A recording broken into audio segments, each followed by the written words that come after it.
कहानी एक डार्क गंदी डंजन में स्टार्ट होती है जहां हवा भी भारी लग रही थी। वहां हमारा लड़का रायन सरमन दीवार से बंधा हुआ है और उसको सिर्फ मजे के लिए मार फोएक कर टॉर्चर किया जा रहा होता है। उसका पूरा जिस्म फूला हुआ है, खून बह रहा है, हर जगह जख्म ही जख्म दिख रहे हैं। और यह सब लॉर्ड सांस पार्टन कर रहा है, वही राक्षस जिसने रायोन की बहुत ताकतवर फैमिली को तबाह कर दिया था। रायोन इस दुख भरे नाइटमेयर में इसलिए फंसा क्योंकि बात सीधी सी थी। सरमन फैमिली का हर बच्चा ग्रेट पावर इनहेरिट करता था, लेकिन रायोन सबसे छोटा प्रिंस था और उसे एक भी शक्ति नहीं मिली। लॉर्ड सांस उस पर गुस्सा करता है, बोलता है यह जिद्दी कीड़ा अभी तक क्यों नहीं मर रहा। रायोन इशारा करके कहता है उसकी तकलीफ को खत्म कर दे, उसको मार दे।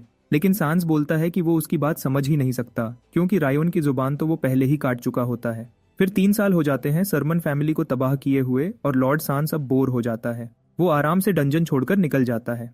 अब रायोन बिल्कुल अकेला रह जाता है और उसको यकीन नहीं होता कि 3 साल गुजर चुके हैं उस दर्द वाले दिन को, क्योंकि उसकी फैमिली इंसानियत की पहली रक्षा रेखा थी। वो डार्क जोन के बॉर्डर पर खड़ी रहती थी जहां से मॉन्स्टर्स लगातार पैदा होते रहते हैं। इसी जिम्मेदारी की वजह से सरमन फैमिली पूरी दुनिया की 5 नोबल फैमिलीज में सबसे स्ट्रांग थी। फिर एक दिन अचानक रायोन के पिता और बड़ा भाई बिना किसी निशान के गायब हो गए। यह उनके डाउनफॉल का स्टार्ट था। लॉर्ड सांस ने इसी चांस का फायदा उठाया। उसने हर गंदा तरीका यूज करके सरमन फैमिली को अंधेरों में ढकेल दिया। उसका असली मकसद उनका ड्रैगन ब्लड था, एक खास वरदान जो सिर्फ असली वंश को मिलता था। इस ड्रैगन ब्लड से बच्चे छोटी उम्र में ही आर्चमेज बन जाते हैं और 15 साल में सोर्ड मास्टर बन सकते हैं। लेकिन एक पुराना श्राप होता है, आर्किन का कर्स, जो इस ब्लेसिंग को पूरी तरह नल कर देता है। यह श्राप हर कुछ सैकड़ों में सिर्फ एक बच्चे पर लगता है और बदकिस्मती से वो बच्चा रायोन था। इसीलिए वो ना मैजिक सीख सका, ना तलवार चला सका। वो सबसे कमजोर बन गया था। फिर वो अकेले बैठकर वो रो रहा होगा है क्योंकि उसकी कमजोरी ने उसकी पूरी फैमिली को खत्म होने दिया। ऊपर से 3 साल तक सांस ने उस पर टॉर्चर और एक्सपेरिमेंट्स किए उसका जीना अजाब बना दिया। अब रायोन इतना थक चुका था कि वो गुस्सा भी नहीं कर सकता था। उसको लगता है मौत पास आ रही है, इसलिए वो आंखें बंद कर देता है ताकि शांति से मर सके। लेकिन किस्मत के प्लान्स कुछ और ही होते हैं। रायोन की आंखें अचानक खुल जाती हैं जैसे वो वापस जी गया हो। वो शॉक में आ जाता है क्योंकि उसको एक पहचाना हुआ चेहरा नजर आता है जो उसे यंग मास्टर बुला रहा होता है। वो समझ ही नहीं पाता कि उसकी मेड और केयरटेकर कॉलिन उसके सामने कैसे जिंदा खड़ी है। जब उसे सब कुछ समझ आने लगता है तो रायन तुरंत कॉलिन को बोलता है कि एक आईना लेकर आओ जल्दी। आईना आते ही वो शॉक में जम जाता है क्योंकि उसमें उसका छोटा सा जवान फेस दिख रहा होता है। वो घबराकर पूछता है अभी कौन सा साल चल रहा है और कॉलिन साल कंफर्म करती है। रायन को लगता है जमीन उसके पैरों के नीचे से निकल गई हो। उसे यकीन हो जाता है कि वो वक्त में पीछे लौटाया गया है जब वो सिर्फ 12 साल का था और यह साल कोई आम साल नहीं था बल्कि यहीं से उसकी जिंदगी तबाह होना शुरू हुई थी। इसी वक्त पार्टन फैमिली ने पहली बार उसके खिलाफ चाल चली थी। उसे याद आता है कि गोल्डन लॉर्ड ने मरने से पहले उसकी विश पूरी करने का वादा किया था और अब सब कुछ क्रिस्टल क्लियर हो जाता है कि वो वाकई दोबारा शुरुआत में भेजा गया है। तभी एक बड़े इज्जत वाले आदमी कमरे में आते हैं और कॉलिन तुरंत उन्हें देखकर झुक जाती है। रायन पहचान लेता है कि यह अलेजांद्रो है जो उसके घर का सबसे ज्यादा रिस्पेक्टेड नाइट कमांडर था। अलेजांद्रो कहता है कि यंग प्रिंस को आज आराम करना चाहिए क्योंकि वो कमजोर लग रहा है। कॉलिन फौरन बोलती है कि उसने पहले ही सबको बताया था कि यंग मास्टर की तबीयत ठीक नहीं, मगर रायन उन दोनों को हैरान कर देता है जब वो आराम से कहता है कि वो बिल्कुल फिट और बिल्कुल ठीक है और तुरंत पूछता है कि आज ट्रेनिंग में क्या करना है। अलेजांद्रो हैरान रह जाता है कि यह पहली बार प्रिंस ट्रेनिंग से भाग नहीं रहा। वो उलझन में कहता है क्या यह वाकई यंगेस्ट प्रिंस ही है। रायन अपनी ट्रेनिंग सोर्ड उठाता है और मुस्कुराकर कहता है कि हाँ, मैं ही रायन सरमन हूँ। उसे यकीन होता है कि जितने साल वो एटियन में झेल कर आया है अब वो हर मुश्किल का सामना करने के लिए रेडी है। ये उसका एक ही मौका है सब ठीक करने का और पार्टन के पेले मॉन्स्टर से बदला लेने का। वो अपनी स्टेटस स्क्रीन चेक करता है और चैन की सांस लेता है कि उसके स्किल्स बिल्कुल बेकार नहीं, उसका SS रैंक कर्स भी वहां मौजूद है। इस वक्त अलेजांद्रो आता है और कहता है कि सब तैयार है तो रायन स्टेटस बंद करके साथ चल पड़ता है। वो अरीना में पहुंचते हैं जहां एक गॉब्लिन जंजीरों में झूल रहा होता है और पागल की तरह चीख रहा होता है। गॉब्लिन जैसे ही रायन को देखता है उसकी तरफ झपट पड़ता है लेकिन जंजीर उसे वापस खींच लेती है। माहौल में टेंशन बढ़ जाती है और कॉलिन डरकर कमांडर से कहती है कि यंग मास्टर की हालत ऐसी प्रैक्टिस के लायक नहीं। रायन समझ जाता है कि कॉलिन उसकी पुरानी हालत को जानते हुए उसकी हिफाजत करना चाहती है क्योंकि कल तक वो मॉन्स्टर को देखकर ही गिर जाता था। पर अब रायन डीप ब्रेथ लेकर कहता है कि अब उसे पता है उसे क्या करना है। सिस्टम वार्निंग देता रहता है कि आर्किन का कर्स फिर से एक्टिव हो रहा है जो मॉन्स्टर्स को उसके लिए भयानक बना देता है। रायन स्टेटस देखकर फाइनली समझता है कि कर्स असल में करता क्या है। वो अपने आप को मेंटली तैयार करता है।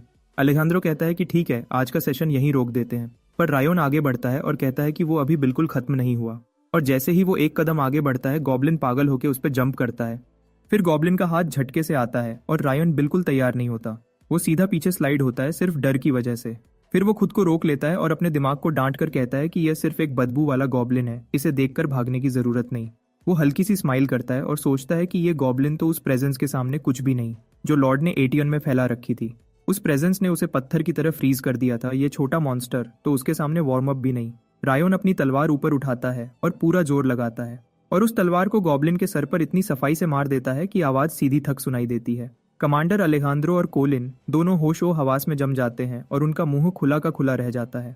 सिस्टम तुरंत मैसेज देता है कि रायोन ने कर्स को तोड़कर उसकी ग्रिप कम कर दी है। रायोन अपने हाथों में फटी हुई तलवार देखता है और जमीन पर पड़े हुए डर से कांपते गॉब्लिन को भी। अगला सिस्टम मैसेज आता है कि वो अब मॉन्स्टर्स से नहीं डरता। वो कुछ लम्हे सोचता रहता है, फिर सीधा अलेजांद्रो की तरफ देखकर कहता है कि एक रियल तलवार लेकर आओ। कमांडर हेजिटेट होता है और कोलिन तो लगता है जैसे बस गिरने वाली हो।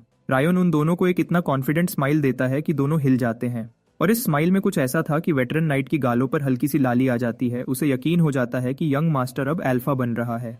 गॉब्लिन तो रायोन की तरफ देखते ही कांपने लगता है, जैसे उसे पता हो अब इसका वक्त आ गया है। रायोन बिना किसी रहम के सोर्ड स्विंग करता है और एक साफ सीधे कट में गॉब्लिन का दर्द खत्म कर देता है। अलेजांद्रो कोलिन से कहता है कि ध्यान से देखो, क्योंकि तुम दोनों घर सरमन के अगले वारिस की अवेकनिंग देख रहे हो। लड़ाई के बाद रायोन बाहर निकलता है और ठंडा पानी अपने चेहरे पर फेंकते हुए अपने आप को काम करता है। वो आईने में खुद को देखता है और सुकून में आ जाता है, क्योंकि सिस्टम और स्टेटस ने कर्स का एक हिस्सा तोड़ दिया था। वो दोनों हाथ सिंक पर रखकर खुद में एक्साइटमेंट महसूस करता है। उसे लगता है कि उसके अंदर बहुत बड़ा पोटेंशियल छुपा हुआ है। फिर उसका मूड थोड़ा गिर जाता है जब वो एक्सपीरियंस पॉइंट्स चेक करता है। वो सोचता है कि अगर लेवलिंग ऐसे ही रही तो उसे लाखों करोड़ गॉब्लिन्स मारने पड़ेंगे, तब जाकर लेवल बढ़ेगा। वो कहता है कि उसे बहुत जल्दी स्ट्रांग बनना होगा, वरना वो दिन जल्द ही हाउस सरमन पर टूट पड़ेगा। कम से कम अब उसे यकीन हो गया है कि कर्स पूरा एब्सोल्यूट नहीं है और टूट सकता है। वो सिस्टम को देखकर कहता है कि यह मौका दोबारा नहीं मिलना और उसे एक पल भी वेस्ट नहीं करना चाहिए। अब थोड़ी लोअर मोड में जाकर सिस्टम बताता है कि हाउस सरमन की हालत बिगड़ चुकी है, क्योंकि 2 साल से रायोन के फादर और सिबलिंग्स गायब हैं और रायोन कमजोर होने के बावजूद घर का एक इंपॉर्टेंट मेंबर है, इसीलिए दुश्मन अभी तक उस पर पूरा अटैक नहीं कर रहे हैं। फिर अचानक वो खुशी से मुट्ठी हवा में उठाता है और सोचता है कि आखिर उसे अपना लेवल बढ़ाने का तरीका मिल गया है। अब वो डिसाइड करता है कि दूसरा मेथड भी चेक करेगा। तभी सीन शिफ्ट होता है एक खूबसूरत रेड ड्रेस वाली लेडी पर, जो मास्क पहने होती है और घर के दरवाजे से अंदर आती है। दोनों टेबल पर चाय के लिए बैठ जाते हैं और बात करना शुरू कर देते हैं। वो मुस्कुरा के कहती है कि उसे मॉन्स्टर हंट के बारे में पता चला। फिर पूछती है कि क्या उसने उसे मैजिक ट्रेनिंग के लिए बुलाया है। ये लेडी साइना होती है, जो हाउस सरमन की मैजिक सेक्शन की लीडर है। वो एक 7th रैंक मेज होती है और बहुत ही पावरफुल होती है। उसकी जिंदगी और उसकी पावर्स के बारे में किसी को ज्यादा पता नहीं होता, सिर्फ फैमिली हेड के सिवा। वो कप रखकर सीरियस हो जाती है और उसे वार्न करती है कि गॉब्लिन हंट से अपना ईगो मत बढ़ाओ, क्योंकि मैजिक एक अलग दुनिया होती है। वो कहती है कि उसने पहले इसलिए ट्रेन नहीं किया क्योंकि उसे लगा कि इसमें मैजिकल टैलेंट ही नहीं। रायन हल्की सी स्माइल देता है, क्योंकि वो तो पहले से जानता था कि कर्स की वजह से वो माना फील ही नहीं कर सकता था। लेकिन अब सब बदल चुका होता है। वो कॉन्फिडेंस से कहता है कि अब वो माना महसूस कर सकता है। साइना ये सुनकर पूरी तरह हैरान हो जाती है। वो कप साइड पर रख देती है और हवा में एक ठंडा सा फायर ड्रैगन का मैजिकल इमेज बनाती है, जो बहुत कूल लगता है। फिर वो उसे कहती है कि आंखें धीरे धीरे खोलो। वो कहती है कि अगर वो सच में माना देख सकता है तो उसे बताना चाहिए कि उसने क्या शेप बनाई है। वो बगैर एक सेकंड जाया किए बिल्कुल ठीक जवाब देता है और साइना बिल्कुल बोलती ही रह जाती है। उसको समझ ही नहीं आती कि ये लड़का एक रात में इतनी तेज तरक्की कैसे कर गया। उसको रियलाइजेशन होती है कि अगर वो ड्राइंग्स देख सकता है तो उसकी माना नॉलेज शायद उसके बराबर या उससे ऊपर हो सकती है। वो घबराकर इधर उधर चलने लगती है और सोचने लगती है कि एक छोटा लड़का इतनी जल्दी आगे कैसे बढ़ गया। रायन उसे बताता है कि मैजिक देख लेना काम का नहीं जब तक वो सरमन फैमिली की मैजिक टेक्निक्स यूज नहीं कर सकता। इसलिए वो चाहता है कि साइना उसकी हेल्प करे और उस बैरियर को तोड़ने में मदद दे। वो हैरान होती है कि वो हेल्प कैसे करे जब वो मैजिक अपने अंदर स्टोर ही नहीं कर सकता। इस प्रोसेस में साइना को अपनी खुद की मैजिक पावर उसके अंदर जबरदस्ती ढकेलनी होगी।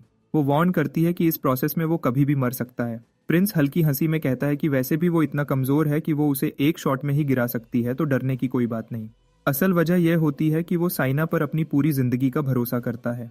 पिछली टाइमलाइन में साइना उसके साथ आखिरी पल तक रही थी। वो उसको अपने बॉडी से प्रोटेक्ट करती रही थी। जब उसका मैजिक पूरा खत्म हो चुका था तब भी वो फिर से उसे हेल्प मांगता है और कहता है कि दुनिया में सिर्फ तुम हो जिसे मैं अपनी जिंदगी दे सकता हूँ। थोड़े समय बाद साइना ब्लू अर्थ मैजिक का एक स्पेशल सीक्रेट टेक्निक स्टार्ट करती है। ये टेक्निक सरमन फैमिली में पुरानी जनरेशन से चलती आ रही थी और वो कहती है कि अभी भी शायद इसके लिए जल्दी है, लेकिन हमारा लड़का एडियन में ये टेक्निक बहुत इस्तेमाल कर चुका होता है। वो उसे कहती है कि अब पूरी शिद्दत से फोकस करो, क्योंकि अब वो दर्द की एक नई दुनिया में जाने वाला है। वो उसे वार्न करती है कि चीखने का कोई फायदा नहीं होगा और कहती है कि टेक्निक को रोकने का सिर्फ एक तरीका है कि पूरे दिल दिमाग से स्टॉप सोचो। जब वो साइना से दर्द वाली बात सुनता है तो एक पल के लिए रुक जाता है। उसके दिमाग में अचानक सांस के दिए हुए पुराने पागलपन वाले फ्लैशबैक आ जाते हैं और वो समझ जाता है कि दुनिया में कोई चीज अब उसे डरा नहीं सकती। वो आराम से साइना को याद दिलाता है कि वो उस पर पूरा भरोसा करता है, इसलिए साइना को अब पीछे नहीं हटना चाहिए। यह सुनकर साइना आखिरकार अपनी पूरी स्ट्रेंथ वाली मैजिक उसके अंदर भेजना शुरू कर देती है और उसी वक्त आर्कम का कर्स तुरंत एक्टिवेट हो जाता है। माना जितनी तेजी से अंदर जाता है उतनी ही तेजी से उसके जिस्म से बाहर निकलने लगता है, लेकिन वो पूरी शांति से प्रो की तरह हर एनर्जी का कंट्रोल रखता है जब तक वो उसके अंदर रहती है। कर्स मैजिक को फटने पर मजबूर करता है, लेकिन वो उस फटने वाली ताकत को एक जगह जमा करके एक छोटा लूपहोल बनाता है। साइना हैरानी से उसे देखती रहती है क्योंकि उसकी भेजी हुई एनर्जी का जरा भी लीक नहीं हो रहा होता। रायोन आगे बढ़ता रहता है और रुकता नहीं। हालांकि उसके बॉडी के हर वेसल को लगता है कि वो फट जाएगा, फिर भी वो बिल्कुल हेजिटेट नहीं होता। उसे याद होता है कि एडियन में कितनी नियर डेथ लड़ाइयां उसने झेली थी। उस हेल जैसी डायमेंशन में वही जगह थी जहां वो दुनिया का सबसे स्ट्रॉन्ग ह्यूमन मैजिशियन बना था, और टाइमलाइन चेंज होने के बावजूद उसकी सारी टेक्निक्स अभी भी उसके जहन में बिल्कुल साफ थीं। अचानक वो सारी कॉन्सेंट्रेटेड एनर्जी को पूरी तरह अपने जिस्म में खींच लेता है। साइना तुरंत माना भेजना रोक देती है। रायोन जमीन पर गिर जाता है और पेन की वजह से अपने आप को कर्ल कर लेता है, लेकिन यह दर्द उस दर्द के सामने कुछ भी नहीं जो उसने पहले सहा था। सैंस के डॉक्टर्स ने उस पर जो टॉर्चर और एक्सपेरिमेंट्स किए थे वो इससे 1000 गुना ज्यादा खराब थे। एक रात तो ऐसी थी जब एक ब्लैक रोब पहने हुए आदमी बेसमेंट में घुसा और डॉक्टर्स को एक एक करके गिरा दिया। मास्क वाला आदमी उसे वहां से घसीटकर बाहर ले आया, हालांकि वो खुद भी बैडली वुंडेड था। बाद में जब रायोन होश में आया तो उसे पता चला कि उसे बचाने वाला अलेहांद्रो था। कमांडर ने उससे माफी मांगी कि वो उसे पहले नहीं बचा सका और मॉन्स्टर्स और डॉक्टर्स ने उसका इतना नुकसान कर दिया। फिर भी रायोन उसे देखकर खुश हुआ क्योंकि 3 साल अलग रहने के बाद वो फिर मिल पाया था। बदकिस्मती से उनकी यह मुलाकात ज्यादा देर नहीं चली क्योंकि पार्टन फैमिली के गार्ड्स आ गए और कमांडर के पीठ में तीर बरसा दिए। इस पूरी नाइटमेयर की याद उसे फिर से जला देती है। वो प्रेजेंट में हिचकी लेते हुए जाग जाता है और उसकी आंखों में आंसू होते हैं। वो खुश भी होता है कि मैजिक एक्सपेरिमेंट काम कर गया और नाराज भी होता है कि नाइटमेयर ने उस मोमेंट को बिगाड़ दिया। वो अपने आप को संभालता है और डिसाइड करता है कि अब वो इस नए पावर का यूज करेगा ताकि वैसा अंजाम दोबारा कभी ना आए। हालांकि अब वो बहुत स्ट्रांग हो चुका है, फिर भी वो जानता है कि ग्रोथ को छुपाना जरूरी है ताकि पार्टन फैमिली उस पर शक ना कर ले। इसीलिए वो चुपचाप एक नया प्लान बनाता है और उस प्लान का पहला कदम ये होता है कि वो सरमन फैमिली के दुश्मनों को उनके टाइम से पहले ही तोड़ डाले ताकि पार्टन्स को अटैक करने का मौका ही ना मिले। थोड़ी देर बाद रायोन अपना सिर खुजाकर बोलता है कि वो मैजिक कल्टीवेशन का प्रोसीजर फेल कर गया है। यह सुनकर साइना और अलेहांद्रो बिल्कुल जम जाते हैं क्योंकि उनको बिल्कुल पता नहीं वो क्या कह रहा है। फिर रायोन डिसाइड करता है कि वो उनको पूरी सच्चाई नहीं बता सकता। वो सोचता है कि वो कभी इनसे कुछ छुपाता नहीं, लेकिन अगर अब सब बताया तो चीजें और बिगड़ जाएंगी। वो अपने हाथ फ्लेक्स करता है और कहता है कि उसने पूरी कोशिश की, लेकिन अब उसे एक जर्रा भी माना फील नहीं हो रहा। वो साइना से कहता है कि तुम जितनी बार चेक करना चाहो कर लो। साइना बिना झिझक आगे बढ़ती है। मेज अपनी मैजिक डिटेक्शन स्पेल एक्टिवेट करती है और उसका हाथ पकड़ लेती है। उसकी स्पेल से माना का फ्लो निकलता है। साइना हैरान होकर बोलती है कि यह रिजल्ट तो इम्पॉसिबल है। रायोन शांत चेहरा बनाकर हल्का सा स्माइल करता है। साइना हाथ पीछे खींचकर कंफर्म करती है कि उसके बॉडी में कहीं भी माना का कोई निशान नहीं। उसकी आवाज कांप जाती है जब वो बोलती है कि कल तो उसने क्लियरली रायोन में माना फ्लो महसूस किया था। साइना उदास और फ्रस्ट्रेट होकर अपनी आंखें पोंछती है और निकलने लगती है। रायोन उसे बुलाता रहता है और दरवाजा धीरे से बंद हो जाता है। अलेहांद्रो उसकी तरफ मुड़कर बोलता है कि रात की ट्रेनिंग तो अभी बाकी है। फिर रायोन हल्की सी घबराहट वाली स्माइल देता है और कहता है कि वो यह भी नहीं कर सकता। उसने एक अधूरा एक्सक्यूज दिया कि पिछली ट्रेनिंग के बाद उसने ठीक से खाना नहीं खाया और कॉलिन इस बात को कंफर्म कर देगा। यह सुनकर नाइट कमांडर अलेहांद्रो का चेहरा काला पड़ जाता है और वो अपनी ही छोटी सी डिप्रेशन में डूब जाता है। 2 महीने गुजरते हैं। कॉलिन जोर से रायोन के रूम का दरवाजा खोलता है और आंसुओं के साथ बोलता है कि आज भी वो बाहर नहीं निकला। घर में अब सारी जिम्मेदारी लेडी ऑफ द हाउस संभाल रही है, लेकिन वो भी धीरे धीरे थक रही है। कॉलिन वापस किचन जाता है। सर्वेंट्स पूछते हैं क्या प्रिंस ने फिर मना कर दिया बाहर आने से। बटलर सांस भरता है और कहता है 3 महीने हो गए जब यंग मास्टर ने गॉब्लिन मारा था, अब तो अलेहांद्रो को भी जवाब नहीं देता। एक और मेड कहती है लोग अक्सर अपने आप को खो देते हैं जब वो जल्दी बदलने की कोशिश करते हैं। इस लड़के से उम्मीद लगाना बेकार है। कॉलिन गुस्सा होकर उस मेड को टोकता है और रायन का साथ देता है। कहता है कि उसने उस दिन अपनी पूरी कोशिश की थी।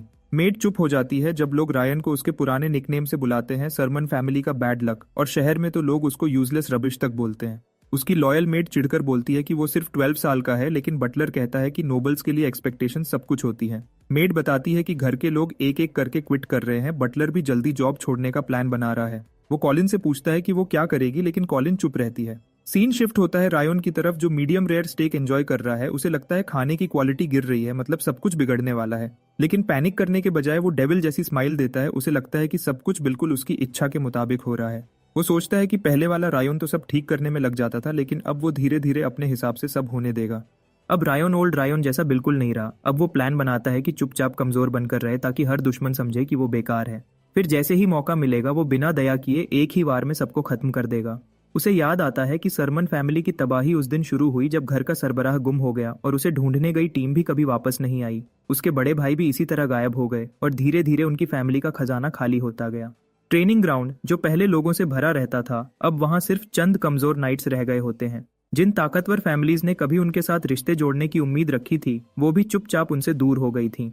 रायन इस सबसे ज्यादा परेशान नहीं होता क्योंकि यह सुकून उसे अपनी सीक्रेट जिंदगी जीने का मौका देता है। लेकिन फिर भी वो परेशान है कि फैमिली बहुत धीरे गिर रही है। वो चाहता है सब कुछ थोड़ा तेजी से हो। इसी वक्त कॉलिन दौड़ती हुई कमरे में आती है और चीख कर कहती है कि ट्रेनिंग का वक्त हो गया, नाइट कमांडर तुम्हारा इंतजार कर रहा है। यह सुनते ही उसका मूड तुरंत खराब हो जाता है। वो कहता है कि आज भी ट्रेनिंग स्किप करेगा। कॉलिन उसकी बात नहीं सुनती और उसकी चादर खींच लेती है। फिर वो पूरी हिम्मत से उसकी तरफ बढ़ती है और रायन को ब्राइडल स्टाइल में उठा लेती है और कहती है कि वो इस फैमिली को कभी नहीं छोड़ेगी और हमारा हीरो आराम से इस फ्री राइड का मजा लेता रहता है। ट्रेनिंग ग्राउंड पर अलेहांद्रो उसे डांटता है कि वो तलवार इतनी खराब चलाता है। अलेहांद्रो कहता है कि तलवार चलाना तो बहुत सिंपल काम है। रायन हल्का सा सांस भरता है और सोचता है कि यह बुढ़ा अभी तक उससे उम्मीद लगाए बैठा है। वो चाहता है एक दिन इस वफादारी का बदला दे, पर वो अपनी हिडन ट्रेनिंग किसी को दिखा नहीं सकता। इसीलिए वो एक बॉडी चेंज स्किल यूज करता है ताकि असली जिस्म छुपा रहे, पर उसकी स्किल अभी कमजोर होती है। अचानक सिस्टम बताता है कि उसका स्टैमिना बढ़ गया है। यह सुन के उसकी आंखें खुली रह जाती हैं। वो तुरंत बाथरूम का बहाना बनाकर वहां से भाग जाता है और नाइट कमांडर को कंफ्यूज छोड़ देता है। शीशे में देखकर वो कंफर्म करता है कि स्किल तेजी से मूव करते ही टूट जाती है। वो अपनी स्टेटस विंडो खोलता है और खुशी से मुस्कुराता है कि उसकी हिडन ट्रेनिंग अब असर दिखाने लगी है। वो सोचता है कि वो जल्दी ही लेवल 20 तक पहुंच जाएगा और स्टैट्स यूज करके गोस्ट क्लास अनलॉक करेगा, बिल्कुल वैसे ही जैसे उसने गुलग में किया था। तभी वो देखता है कि अलेहांद्रो किसी से बात कर रहा है। वो सोचता है शायद कोई गेस्ट आया है। रायन उस आदमी को पहचान लेता है। वो ट्रूनो है जो सरमन फैमिली का जनरल मैनेजर है। वो माफी मांगता है कि उसने परेशान किया। ट्रूनो उसे एक स्क्रोल देता है और रायन को लगता है कि हालात थोड़े अलग हैं, लेकिन इवेंट्स अभी भी वही चल रहे हैं। अलेजांद्रो पहले ही समझ जाता है कि क्या होने वाला है। दूसरी तरफ रायन स्क्रोल करता रहता है। लेटर में लिखा होता है कि डारेन किंगडम का दूसरा शहजादा काइल उसे अपनी बर्थडे सेलिब्रेशन में बुला रहा है। रायन हल्की सी स्माइल देता है क्योंकि उसके प्लान का आखिरी हिस्सा भी अब जगह पर आ गया होता है। कुछ ही देर बाद हमारा शहजादा आधी नींद में डैरेन फैमिली की बर्थडे पार्टी के लिए रवाना हो जाता है।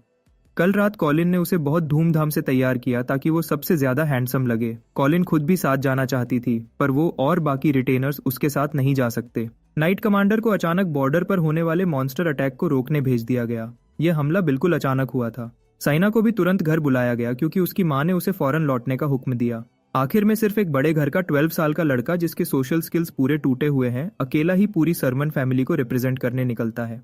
ट्रूनो उसे तसल्ली देता है कि डैरेन फैमिली इतनी बेवकूफ नहीं कि कोई मसला खड़ा करे, लेकिन रायन समझता है कि यह हिफाजत सिर्फ उस सरमन फैमिली के लिए होती जो कभी ताकतवर थी। अक्सर उनकी फैमिली किसी रिटेनर को भेज देती थी ऐसी फजूल पार्टीज में, लेकिन अब घर की हालत देखकर यंग मास्टर को खुद ही जाना पड़ रहा है।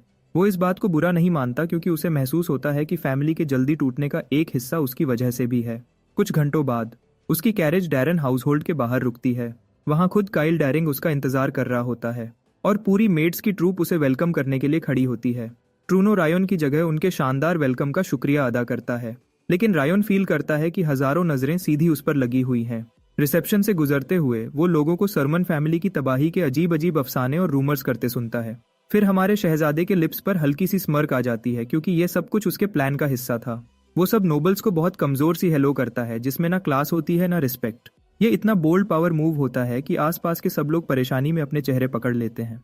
थोड़ी देर बाद डाइनिंग हॉल में उसके एस्कॉर्ट टीम का एक बंदा कहता है कि यंग प्रिंस ने पिछले 5 दिन कमरे से कदम तक बाहर नहीं रखा। पार्टी से एक हफ्ता पहले आने का मकसद दोस्ती बनाना होता है, लेकिन टीम कैप्टन उसे उम्मीद कम रखने को कहता है और रिसेप्शन में होने वाली रायन की तबाही का जिक्र करता है। वो मानता ही नहीं कि लड़का कमरे में बंद होकर बैठा हुआ है क्योंकि बाहर अमीर लोगों का खाना पड़ा हुआ है और बहुत ज्यादा खूबसूरत नोबल लड़कियां घूम रही हैं। तभी एक बंदा अंदर आता है और कैप्टन को कहता है कि अपने लोग जमा करो क्योंकि यंग मास्टर आज बैंकेट में हिस्सा लेगा। दोनों खुशी मनाते हैं कि चलो अच्छी चीजें मिस नहीं होंगी। वो बंदा उन्हें यह भी कहता है कि प्रॉपर रिपोर्ट रेडी रखना और जो भी मिस्टेक प्रिंस ने की हो उसे छुपाना।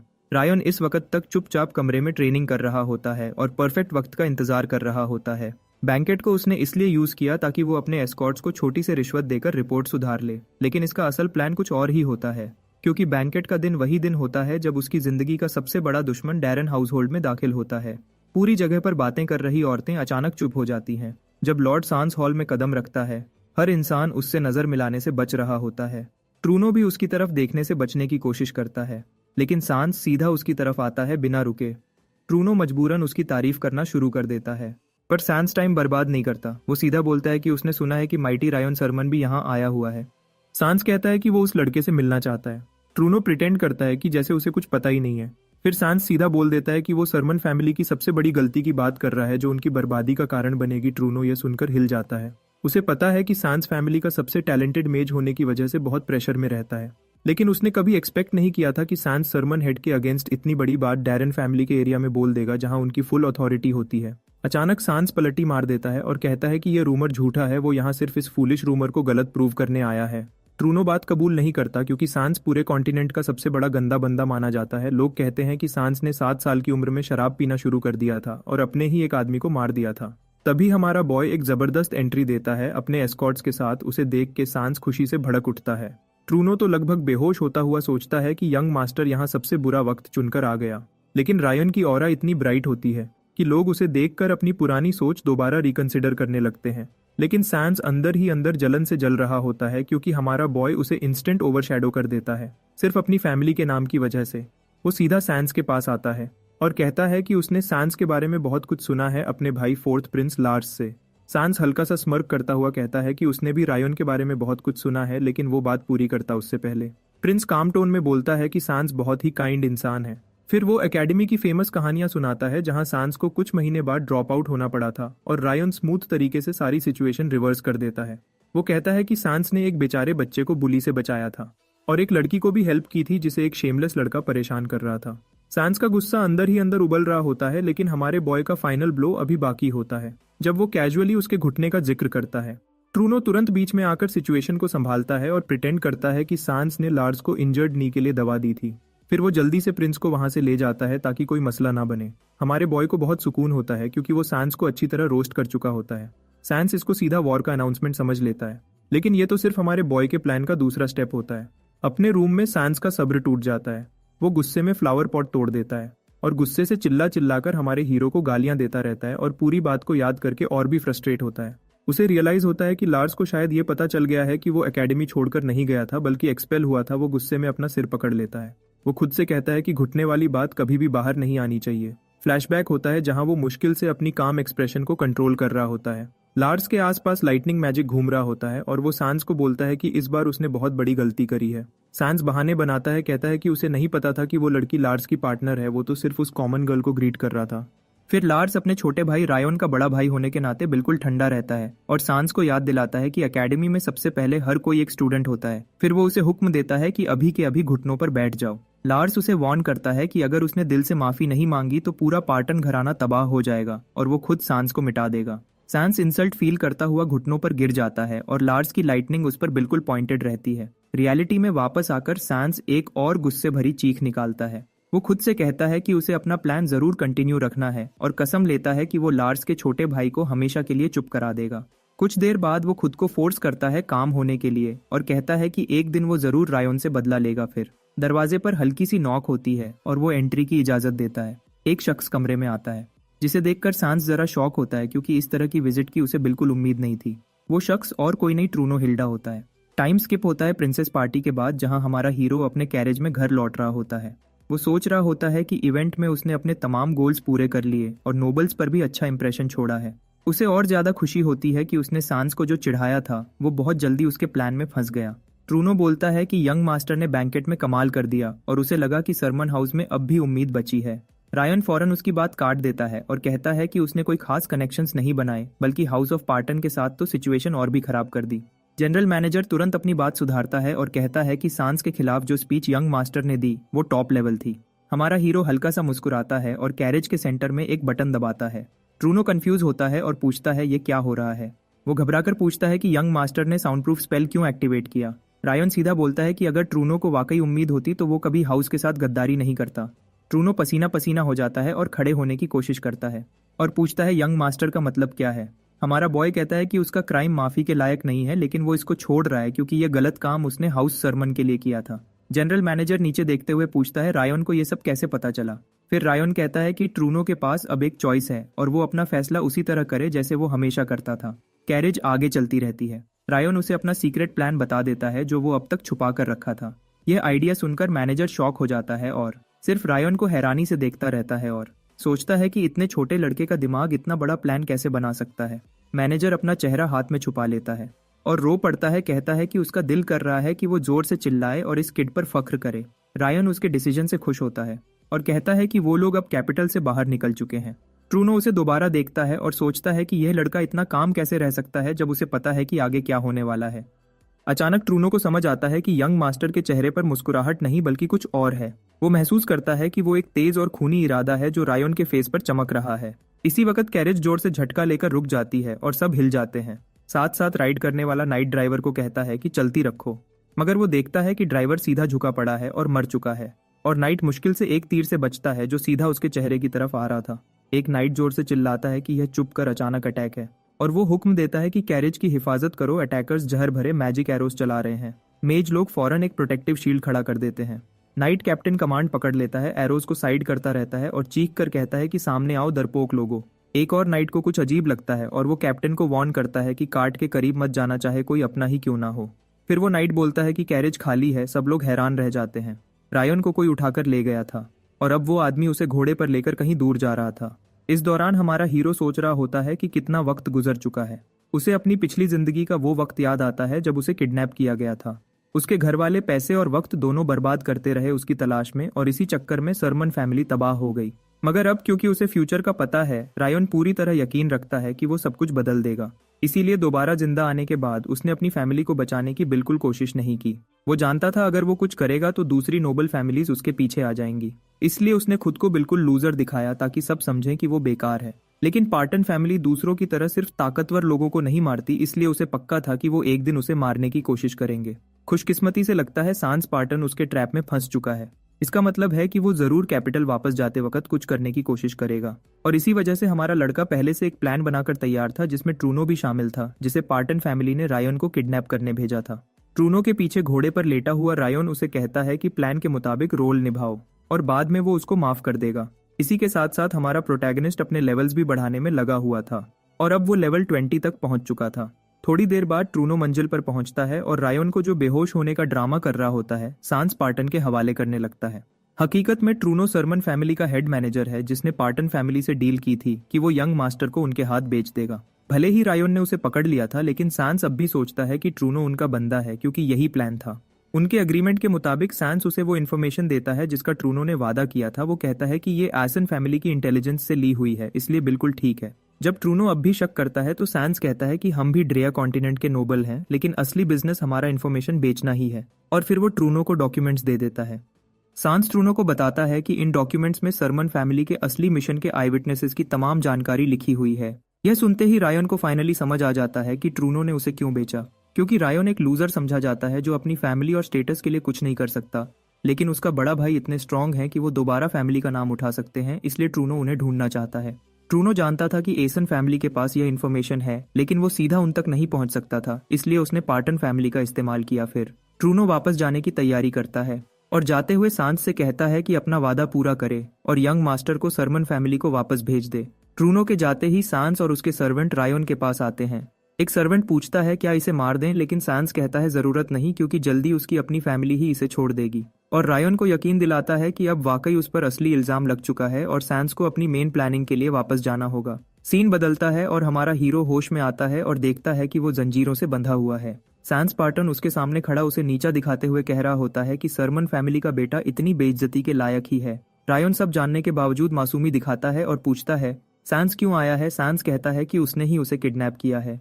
हमारे हीरो कहता है कि सांस को पता नहीं अब आगे क्या होने वाला है। सांस हंसी उड़ाकर उसे लूजर कहता है।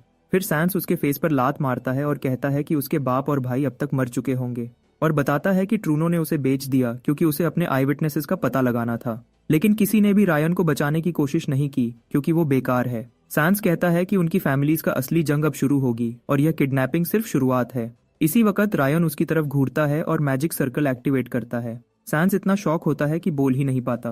रायन जंजीरों में बंधा हुआ होने के बावजूद कहता है कि वो इसी दिन का इंतजार कर रहा था। ग्रीन ऑरा एरिया को भर देती है लेकिन कोई रिजल्ट दिखाई नहीं देता। सैंस फिर से उसे जलील करता है। इस बार रायन साइलेंस मैजिक सर्कल चला देता है, जिसकी वजह से सैंस बिल्कुल बोल ही नहीं पाता। और जब वो बोल नहीं सकता तो कोई चांट मैजिक भी नहीं कर सकता, इसलिए उसकी मैजिक फेल हो जाती है। सैंस शॉक और डर के मिक्स में खड़ा रह जाता है। फिर वो बिना चांट वाली फायरबोल्ट मैजिक यूज करता है। रायन को किडनैप इसलिए किया गया था क्योंकि फैमिली हेड चाहता था कि वो मरे ना, इसलिए सैंस सिर्फ सेकंड सर्कल मैजिक का इस्तेमाल करता है, जिसका रायन पहले से वेट कर रहा था। लेकिन सैंस यहाँ एक बड़ी गलती कर रहा होता है। वो सोचता है कि वो रायन की टांग को निशाना बनाएगा, क्योंकि इससे उसके बाप को कोई प्रॉब्लम नहीं होगी। रायन कुछ लम्हों तक सैंस को ऑब्जर्व करता है और फिर माना इंटरफियरेंस चला देता है, जिसका मतलब है कि सैंस का हर अटैक अब बिल्कुल वेस्ट जाएगा। यह देखकर सैंस एक डैगर निकाल लेता है और जैसे ही वो हमारे हीरो पर हमला करने लगता है, रायन जंजीरों से आजाद हो जाता है, जो उसके लिए बिल्कुल मुश्किल नहीं था। आगे बढ़कर हमारा हीरो पैरालाइज मैजिक यूज करता है और सैंस को बेहोश कर देता है। कुछ देर बाद सैंस होश में आता है, लेकिन अब वो खुद जंजीरों में बंधा हुआ होता है और रायन उसके सामने डैगर लेकर बैठा होता है। रायन ने आसानी से खुद को जंजीरों से आजाद कर लिया था। सैंस सोचता है कि यह आम सी जंजीर है, इसलिए वो उन्हें तोड़ने की कोशिश करता है, लेकिन जैसे ही वो जोर लगाता है, उसके पूरे जिस्म में तेज बिजली जैसा करंट दौड़ जाता है और दर्द बढ़ता चला जाता है। रायन आराम से उसकी तरफ चलता हुआ आता है और कहता है कि उसने सैंस के जिस्म पर मैजिक सर्कल्स बना दिए हैं। यह एक फॉरबिडन तरीका है जिसमें सर्कल्स को सीधा फ्लैश के अंदर बनाया जाता है और ब्लड उन मैजिक सर्कल्स को एक्टिवेट करता है। अपनी पिछली जिंदगी में हमारे हीरो पर भी यही तरीका इस्तेमाल किया गया था। पहले अवेकनिंग मैजिक लगाया गया था ताकि वो सो ना सके, फिर उसके जिस्म पर जख्म काट काट कर अनबेरेबल दर्द दिया गया था। सैंस अभी भी समझ नहीं पा रहा कि रायन को यह टेक्निक कहाँ से आई। वो कहता है उसके हिसाब से तो रायन को माना यूज करने की परमिशन ही नहीं है, लेकिन हमारा प्रोटैगनिस्ट रिवाइवल के बाद से ही हर चीज प्रैक्टिस कर रहा था और पिछले जन्म के तजुर्बे ने उसकी बहुत हेल्प की थी। मोनोपिल मिलने के बाद 3 महीने तक रायन ने हर स्किल का प्रैक्टिस किया और एडियन में जो सीक्रेट उसे मिला था वो भी उसके काम आया। वो सीक्रेट ये था कि हर स्किल का एक सर्किट और एक प्रिंसिपल होता है और माना हर प्लेयर के यूनिक सर्किट में इंजेक्ट होता है तब स्किल एक्टिवेट होती है, और सिर्फ मास्टर प्लेयर्स ही इन सर्किट्स के बारे में जानते हैं, इसलिए दूसरी जिंदगी में उसे स्किल सीखने में कोई मुश्किल नहीं हुई। इसके अलावा रायन इस जगह को पहले छुपकर देख चुका था ताकि उसे सैंस को पकड़ना आसान हो जाए। जो मैजिक सर्कल सैंस पर लगना था वो असल में उल्टा हो चुका था और अब रायन सैंस को असली दर्द महसूस करवाने वाला था। कुछ देर टॉर्चरिंग करने के बाद रायन वहां से जाने लगता है, लेकिन सैंस उसे रोक लेता है। रायन पलटकर कहता है कि वो सैंस की फैमिली के आने से पहले यहाँ से निकल सकता है, जो 1 हफ्ते बाद पहुंचेगी, और सैंस शॉक हो जाता है कि उसे ये कैसे पता। रायन बताता है कि उसने सैंस को अपने सर्वेंट्स को हुक्म देते सुना था कि 1 हफ्ते बाद वापस आना। सच समझकर सैंस झूठ बोलना शुरू करता है कि उनकी लोग तो अभी किसी भी वक्त पहुंच जाएंगे, लेकिन रायन को पता होता है कि सैंस झूठ बोल रहा है, क्योंकि अगर उसकी लोग अभी आने वाले होते तो सैंस रायन को रोकने की कोशिश करता ताकि वो मिलकर उसे मार सके, ना कि सच बताए। सैंस बहुत कोशिश करता है कि रायन उसकी बात मान ले, लेकिन रायन वहां से निकल जाता है और कहता है कि वो कल फिर आएगा। अब वो पार्टन फैमिली के आने की तैयारी करने लगता है। पार्टन फैमिली के लोग 1 हफ्ते बाद यहाँ आने वाले हैं। 7 दिन गुजर जाते हैं और पार्टन के सबऑर्डिनेट्स उस जगह के सामने खड़े होते हैं जहाँ सैंस और रायन मौजूद हैं। लीडर पूछता है क्या इस दौरान सैंस से कोई राब्ता हुआ था। एक आदमी जवाब देता है कि यंग मास्टर से कांटेक्ट तो नहीं हुआ, लेकिन पूरे हफ्ते उन्होंने सब रास्तों पर नजर रखी थी। लीडर बिल्डिंग के अंदर चला जाता है क्योंकि फैमिली हेड का हुक्म है कि सरमन का बच्चा फौरन वापस लाया जाए। बाकी लोग उसके साथ चलने की कोशिश करते हैं, मगर वो उन्हें पीछे रुकने का हुक्म देता है। सीढ़ियां उतरते हुए वो आदमी कुछ अजीब महसूस करता है, मगर जैसे ही वो मैजिक सर्कल पर कदम रखता है, सर्कल फौरन उस पर हमला कर देता है। अपनी हिफाजत के लिए वो एक्सा बैरियर लगा लेता है। अब उसे यकीनन लग रहा है कि यंग मास्टर के साथ कुछ हो चुका है। वो पूरे एरिया में हर एक तरफ बिखरे हुए मैजिक सर्कल ट्रैप्स देखकर हैरान होता है और सोचता है कि यह सब किसी ने कैसे सेट किए हैं। वो डबल बैरियर बनाता है ताकि सांस तक जल्दी पहुंच सके और इस सब का जिम्मेदार कौन है यह मालूम कर सके। रूम में पहुंचकर जहां सांस बंधा हुआ है, वो उसे जंजीरों में लटका पाता है और जख्मों का खून जमीन पर गिरा हुआ होता है। चेन्स तोड़कर वो आदमी जोर से पूछता है किसने ये सब किया, लेकिन सांस इतना कमजोर होता है कि बोल ही नहीं पाता। दूसरी तरफ हमारा हीरो भी वहां होता है, जो एक कोने में रस्सी से बंधा हुआ पड़ा होता है। सैंस हीलिंग पोशन मांगता है, लेकिन वो आदमी पहले भागने को जरूरी समझता है क्योंकि एरिया में बहुत सारे ट्रैप्स होते हैं और दुश्मन का पता नहीं था। उसे ये भी समझ नहीं आ रहा कि जिसने सैंस को इतना टॉर्चर किया उसने रायन को साथ क्यों नहीं लिया। लगता है कोई और मोटिव है। ये बात उसे और भी शक में डाल देती है। इसी वक्त सैंस पार्टन मुश्किल से बोल पाता है और कहता है कि ये सब रायन सरमन ने किया है। हमारे हीरो इस वक्त कोने में बेहोशी का नाटक कर रहा होता है। जब वो आदमी उस पर मैजिक यूज करने के लिए आगे बढ़ता है, तभी असली रायन पीछे से सामने आ जाता है। और दिखाता है कि जो कोने में पड़ा था वो सिर्फ इल्यूजन मैजिक का डिकॉय था। रायन फौरन उस आदमी पर हमला करता है और कहता है पहले मुझसे लड़ो। जंग शुरू हो जाती है और दोनों तरफ से अटैक्स का तबादला होता है।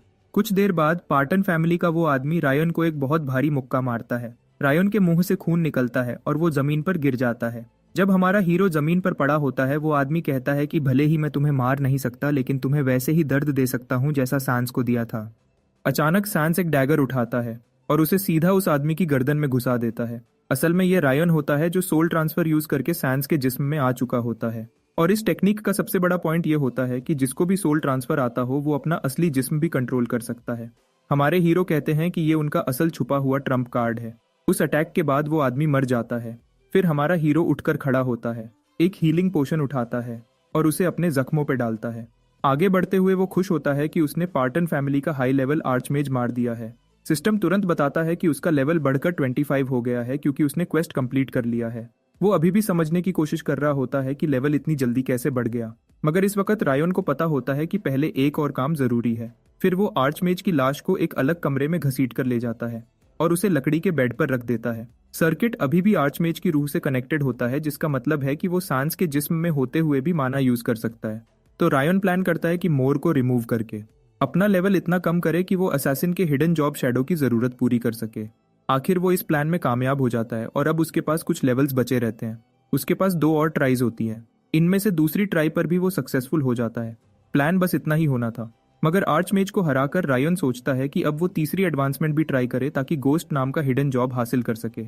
ये वही हाई लेवल जॉब है जिसने एडियन को सबसे ताकतवर बनाया था और हमारा हीरो समझता है कि वो भी इसे ले सकता है। लेकिन इस जॉब की रिक्वायरमेंट रूह के साइज से जुड़ी होती है जो रिस्की होती है। मगर रायन रिस्क लेने को रेडी होता है और तीसरी एडवांसमेंट शुरू कर देता है। बड़ी मुश्किल और अपनी रूह कुर्बान करने जैसी स्ट्रगल के बाद वो कामयाब हो जाता है और सिस्टम उसे एडवांसमेंट बताने ही वाला होता है। हमारे हीरो को अंदर से बहुत ज्यादा घबराहट महसूस होती है। खुशकिस्मती से वो इस टेस्ट में भी पास हो जाता है और pattern level ghost job holder बन जाता है। ये जॉब लेवल हीरो ने पहले कभी नहीं देखा होता, पर वो अंदाजा लगाता है कि शायद ये नॉर्मल गोस्ट जॉब की अपग्रेडेड फॉर्म होगी। अब जब रायन पूरे प्लान में कामयाब हो जाता है तो वो वापस अपने असल मिशन पे फोकस करता है। आर्चमेज को मारना भी इसी प्लान का हिस्सा होता है क्योंकि गोस्ट जॉब के दौरान रायन की अपनी स्ट्रेंथ बढ़ जाती है। आगे बढ़ते हुए हमारा हीरो लिच क्रिएशन एक्टिवेट करता है। ये वो प्रोसेस होता है जो नॉर्मली लेवल 70 नेक्रोमैंसर करता है, लेकिन इसे एक 7 सर्कल मेज भी यूज कर सकता है। लिच क्रिएशन फेल हो जाती है तो सिस्टम स्पेशल अनडेड क्रिएशन को एक्टिवेट कर देता है। थोड़ी देर के बाद एक ह्यूमनॉइड जैसी मखलूक रायन के सामने अपीयर होती है। अनडेड क्रिएट होने के बाद सिस्टम हमारे हीरो से पूछता है कि वो इस अनडेड का क्या नाम रखना चाहता है। जैसे ही क्रिएशन कंप्लीट होती है अचानक एक धमाका होता है। इस धमाके से सबऑर्डिनेट्स पूरी तरह अलर्ट हो जाते हैं। कुछ वक्त बाद हमारा हीरो सैंस के जिस्म में होता हुआ बिल्डिंग से बाहर निकलता है और रायन का असली जिस्म उसके कंधे पर होता है। बाहर निकलते ही वो सबको बताता है कि आर्चमेज ने उनको धोखा दिया था और यह सब उसकी वजह से हुआ। वो कहता है कि उसने आर्चमेज को एक आर्टिफैक्ट से बांध दिया है, लेकिन हमें जल्दी करनी होगी वरना बाइंडिंग टूट सकती है। इस दौरान वो प्लान करता है कि रायन का जिस्म वापस उसके घर वालों को दे। हॉर्स पर बैठकर वो सबको कहता है कि आर्चमेज को रोक कर रखो जब तक वो हेल्प भेजता है, और अगर वो कामयाब हो गए तो उनको रिवॉर्ड मिलेगा। जैसे ही हमारा हीरो राइड करता हुआ दूर जाता है, यह उनका यंग मास्टर को देखने का आखिरी वक्त होता है। पार्टन फैमिली एस्टेट में वापस जाकर नौकर फेरिस को पूरी सिचुएशन रिपोर्ट करते हैं। फेरिस पार्टन फैमिली का 7 सर्कल मेज होता है। एक नौकर बताता है कि आर्चमेज अभी तक नहीं मिला। फेरिस पूछता है क्या कोई और गवाह बचा है। नौकर कहता है कि सिर्फ वो ही लास्ट विटनेस है। फेरिस फौरन उसकी फांसी का हुक्म दे देता है। वजह यह होती है कि सांस के गायब होने की वजह से वो ऑलरेडी टेंशन में होते हैं, लेकिन अगर लोगों को पता चल गया कि पार्टन फैमिली ने सरमन फैमिली के बच्चे को किडनैप किया था तो नतीजे बहुत खतरनाक होंगे। इसी वक्त बाहर से शोर की आवाज आती है। पता चलता है कि सरमन फैमिली का कोई आदमी आ चुका है और पार्टन के सर्वेंट्स को मार रहा है। फेरिस गुस्से से कहता है कि यहाँ से चला जाओ, लेकिन वो आदमी कहता है कि वो तब तक नहीं जाएगा जब तक उसे यंग मास्टर रायन का पता नहीं मिल जाता। बिल्डिंग का धमाका, रायन का पूरा हफ्ता गायब रहना और पार्टन फैमिली का कैंप, ये सब इस बात की तरफ इशारा करता है कि यंग मास्टर की किडनैपिंग में इन लोगों का हाथ है। फेरिस शक से बचने के लिए झूठ बोलता है कि हमें कुछ नहीं पता, बल्कि हमारा अपना यंग मास्टर सांस भी मिसिंग है। वो प्रपोज करता है कि दोनों यंग मास्टर्स को मिलकर ढूंढते हैं, मगर सरमन फैमिली का आदमी इस बात पर यकीन नहीं करता और उसे चुप रहने को कहा जाता है। वहां मौजूद ट्रूनो चुपचाप दुआ करता है कि सिचुएशन कंट्रोल में रहे। फ्रंट पर खड़ी साइना सबको चुप रहने का हुक्म देती है और फेरिस को गद्दार बुलाती है, लेकिन कहती है कि क्योंकि रायन ने उसकी तरफ से गुजारिश की थी इसलिए फेरिस को अभी बचाया जा रहा है। इस वक्त ट्रूनो बताता है कि रायन ने एक ट्रेस छोड़ना था जो सिर्फ सरमन फैमिली ढूंढ सकती थी। इस बात पर एक्शन लेते हुए साइना सर्च करना शुरू करती है और कुछ देर सर्च करने के बाद आखिर उसे वो क्लू मिल जाता है। सांस स्पार्टन का जिस्म एक दरख्त से लटका होता है, साथ ही एक नोट लगा होता है जिस पर लिखा होता है, मैं किडनैपर हूँ, मुझे सजा दो। लेकिन साइना को वहाँ एक और चिट्ठी मिलती है और वो उसे पढ़ना शुरू करती है। चिट्ठी में रायन लिखता है कि उसका असल प्लान यह था कि वो सैंस के जिस्म में रहता और पार्टन फैमिली को अंदर से तबाह करता, लेकिन पकड़े जाने का रिस्क बहुत ज्यादा था। अगर वो रायन के तौर पर वापस जाता तो दोनों फैमिलीज में जंग हो जाती और सरमन फैमिली अभी जंग के लिए तैयार नहीं थी, इसलिए वो फिलहाल गायब हो जाने का फैसला कर रहा है। साइना चिट्ठी जला देती है और ट्रूनो को कहती है कि घर वापस चलो। इधर एक लड़का जिसका नाम रायन होता है वो शहर में दौड़ रहा होता है जब एक आदमी उसे आवाज देता है। वो कहता है कि गिल्ड में चलो, लीडर तुम्हें बुला रहा है। ये लड़का असल में हमारा हीरो होता है। बाद में लेडी साइना को पता चलता है कि रायन असल में ड्रेया का ड्रैगन है। 3 महीने बाद पोर्टन में, जो पेन जॉय किंगडम का कैपिटल होता है, लोगों में यह बात फैल जाती है कि पार्टन और सरमन हाउसेज में टकराव हुई थी और इसकी वजह पार्टन हाउस का एक गद्दार था जिसने सरमन फैमिली के वारिस को किडनैप किया था। बाद में सरमन हाउस को पार्टन का कॉम्पेंसेशन कबूल करना पड़ा।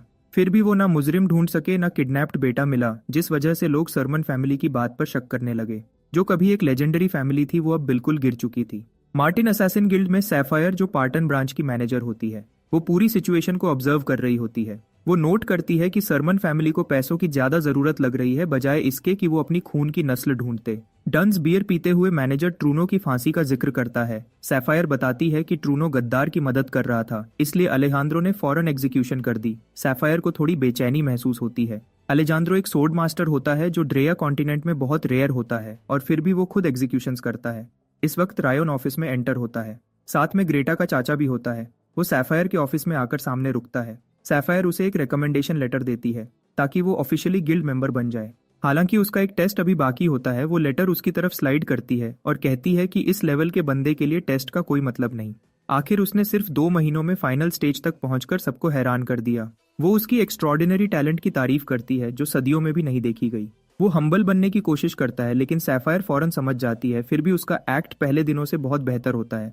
2 महीने पहले रायन एक बिल्कुल अननोन सी गिल्ड में अचानक आ जाता है जहां लोग उसे पहचानते भी नहीं थे। वो सीधा टेबल पर बहुत बड़ा पैसों का ढेर पटक देता है और कहता है, मुझे असैसिनेशन चाहिए। इस गिल्ड का रूल ये होता है कि अगर पेमेंट सही हो तो वो कोई भी रिक्वेस्ट एक्सेप्ट कर लेते हैं। इतनी बड़ी रकम देखकर सैफायर ने फौरन उसे एक बहुत इंपॉर्टेंट क्लाइंट जैसा ट्रीट किया। वो कहती है कि बात सिर्फ पैसे की नहीं थी, उसे एक अंदर से फीलिंग थी कि इतना अजीब क्लाइंट उसे दोबारा कभी नहीं मिलेगा। रायन भिखारी जैसी हुलिया में था लेकिन उसके पास इतनी दौलत थी कि उन्होंने होश खो दिए और सबसे शॉकिंग बात यह थी कि उसने अपनी असैसिनेशन का टारगेट खुद को बनाया था।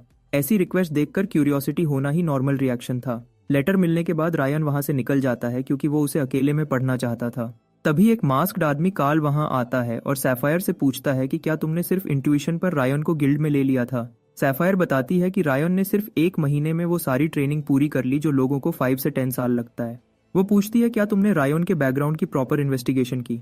कार्ल बताता है कि रायन को एक बेनाम मास्टर ने पाला था जो बाद में गायब हो गया और रायन गिल्ड में इसलिए आया कि वो उस मास्टर के बारे में कुछ पता लगा सके। उसकी अजीब रिक्वेस्ट देखकर उन्होंने उसे गिल्ड में एडमिट करने से पहले उसकी पूरी चेकिंग की थी। कार्ल उस जगह भी गया जहां रायन अपने मास्टर के साथ रहता था और उसने कंफर्म किया कि वो जगह सच में बहुत वक्त तक किसी के रहने का सबूत दे रही थी। सैफायर को एक चीज परेशान कर रही थी कि कहीं रायन असल में रायन सरमन तो नहीं। रायन सरमन एक बहुत बड़ी फैमिली का यंग मास्टर था जो कुछ वक्त पहले गायब हो गया था और उसके गायब होने के टाइम के अराउंड ही रायन गिल्ड में आया था। कार्ल उसे तसल्ली देता है कि ये पॉसिबिलिटी लगभग 0 है। वो कहता है रायन सरमन के पास ना माना था ना सोर्ड का टैलेंट और उसका स्टैमिना भी बहुत बकवास था, इसलिए दोनों एक ही आदमी होना ऑलमोस्ट इम्पॉसिबल है। कार्ल रिपोर्ट कंटिन्यू करना चाहता है लेकिन सैफायर उसे रोक देती है और कहती है कि तुम हमेशा डिटेक्टिव नहीं बन सकते। वो उसे नया काम देती है कि जाओ और रायन के मिस्टीरियस मास्टर के बारे में इन्फॉर्मेशन लाओ और उस वक्त रायन अपने कमरे में बैठा ये सारी बात सुन रहा होता है नेक्रोमैंसर स्किल से। वो समझता है कि सैफायर की इंट्यूशन बहुत शार्प है। वो अपनी स्टेटस विंडो खोलता है और देखता है कि जॉब चेंज के टाइम जितना लेवल कंज्यूम हुआ था वो सब वापस आ गया है। बॉडी डोमिनेशन में माना इन्वेस्ट करना बिल्कुल सही डिसीजन था। इस स्किल ने उसकी शक्ल बदल दी और माना डिटेक्शन से बचने में मदद दी। अब तो ये स्किल इतनी पावरफुल हो चुकी थी कि सेकंड ग्रेट असैसिन भी उसकी असली शेप डिटेक्ट नहीं कर सकता। इसी दिन एक अनडेड लड़की कोर्नक उसके सामने अपीयर होती है। उसके पास एक जबरदस्त स्किल्स का कॉम्बो होता है जो देखकर रायन हैरान रह जाता है और वो नोट करता है कि कोर्नक एक ग्रोइंग अनडेड है, मतलब लेवल अप होने वाली स्पेशल अनडेड। वो इस बात पर भी शॉक होता है कि उसमें फैंटम जैसी एबिलिटीज भी हैं जो स्किल डिस्क्रिप्शन में लिखी ही नहीं थी। ये सब देखकर वो स्किल सर्किट चेक करता है और तब एक हिडन क्वेस्ट सामने आता है। इस क्वेस्ट में सीक्रेट कंडीशंस कंप्लीट करना होता है वरना क्वेस्ट एक्टिवेट ही नहीं होता। और ये क्वेस्ट कंप्लीट तब हुआ जब रायन ने आर्ची को हराया और hand of death, Phantom skill circuit और हिडन क्वेस्ट सब मिलकर कोर्नक का क्रिएशन हुआ। और अभी कोर्नक सिर्फ माना खाने वाली मॉन्स्टर है, प्रैक्टिकली उसके लिए एक पैरासाइट, लेकिन रायन को यकीन है कि एक दिन यह काम आएगी। अब उसके लिए ग्रोथ का मतलब सिर्फ फ्यूचर की तरफ देखना है। फिर अचानक सोच में डूबे हुए रायन का ध्यान डंस के आने से भंग होता है। रायन बताता है कि वो बस टेस्ट के बाद पूरा गिल्ड मेंबर बनने और फ्यूचर में ब्रांच मैनेजर बनने की बात कर रहा था। डंस कहता है कि उसकी ग्रोथ रेट को देखकर यह बिल्कुल मुमकिन है। फिर डंस 3 फाइनल कैंडिडेट्स का जिक्र करता है जिनमें से सिर्फ एक पास हो सकता है। पास होने पर वो ऑफिशियली गिल्ड मेंबर और 5th ग्रेड असैसिन बन जाएंगे। पॉलोरिन और रायन सामने खड़े होते हैं जब डंस टेस्ट शुरू होने का ऐलान करता है। डंस टारगेट के डिटेल्स मांगता है। रायन ALOC के बारे में डिटेल्स बताता है। एक 47 साल का मर्चेंट जो अपनी दुकान चलाता है और हमेशा 3 मर्सेनरीज के साथ ट्रैवल करता है, जो 2 ब्रॉन्ज ग्रेड वॉरियर्स और एक सिल्वर ग्रेड मेज गार्ड्स हैं। एक रूमर के मुताबिक उसने रिसेंटली एक यंग कॉन्क्यूबाइन ली है और हर रात उसके रूम में जाता है। उस वक्त मर्सेनरीज उसे प्राइवेसी देते हैं। डंस रिन की इन्वेस्टिगेशन से इंप्रेस होता है और ये भी कि रिन ने गार्ड्स को अवॉइड करने का मेथड भी पता किया है। बस एक कंसर्न ये है कि टारगेट वाकई कॉन्क्यूबाइन के रूम में जाएगा या नहीं। रिन ने ये कंसिडर नहीं किया था। डंस समझाता है कि इसीलिए मार्टोंग हमेशा डिटेल्ड इन्फॉर्मेशन कलेक्ट करता है। फिर वो रायन की तरफ टर्न करता है और पूछता है कि उसने क्या इन्फॉर्मेशन इकट्ठी की है। रायन क्वेश्चन करता है क्या उसे रिवील करना जरूरी है। ये बात दोनों कंटेस्टेंट्स को सरप्राइज करती है। चाहे वो कोऑपरेट करें, सिर्फ एक ही पास होगा, इसलिए वो अपनी इन्फॉर्मेशन शेयर नहीं करना चाहता। दोनों कंटेस्टेंट्स इरिटेट होते हैं और रियलाइज करते हैं कि उन्होंने जल्दी बोल दिया। आखिर में वो सिर्फ कॉलीग्स बचते हैं। रायन इनकार करता है कि वो कॉलीग्स को नहीं कहता है कि ट्रेनिंग में यह नहीं सिखाया गया। डंस रायन के जवाब को करेक्ट माइंडसेट के तौर पर अप्रूव करता है और उन्हें अपने टेस्ट पर फोकस करने को कहता है। जरूरत पर दूसरों का यूज करना कातिलों की नेचर का पार्ट है। वो पूछता है कि क्या बाकी 2 कंटेस्टेंट्स कुछ कहते हैं, तब वो दोनों एक साथ इनकार करते हैं। डंस असैसिनेशन टेस्ट के शुरू होने का ऐलान करता है और तीनों तुरंत चल पड़ते हैं। रायन को याद आता है जब खुद उसका असैसिनेशन अटेम्प्ट हुआ था। टाइम लिमिट 3 दिन का सेट हुआ था और लोकेशन पार्टन थी। स्पेशल कंडीशन यह थी कि उन्हें उसे मार्टोंग ब्रांच में स्पेशल ग्रेड ट्रेनी के तौर पर रजिस्टर करना था। दूसरी तरफ कातिल हंस रहे थे और सोच रहे थे कि 10 मिनट में रायन मिल जाएगा, लेकिन वो फेल हो गए और उसे पूरे 3 दिनों में लोकेट नहीं कर सके। 3 डेज के बाद रायन सैफायर से ट्रेनिंग लेता है जिसे उसने प्रॉमिस किया था। अब प्रेजेंट में रायन रिफ्लेक्ट करता है कि फॉर्मल असैसिन बनना इजी नहीं है, टारगेट बहुत मुश्किल है और शायद वो हिस्ट्री में कुछ नया शुरू कर रहा है। जबकि पुलिस सक्सेसफुली अलार्म, मैजिक और मैकेनिकल डिवाइसेस बाईपास कर लेता है।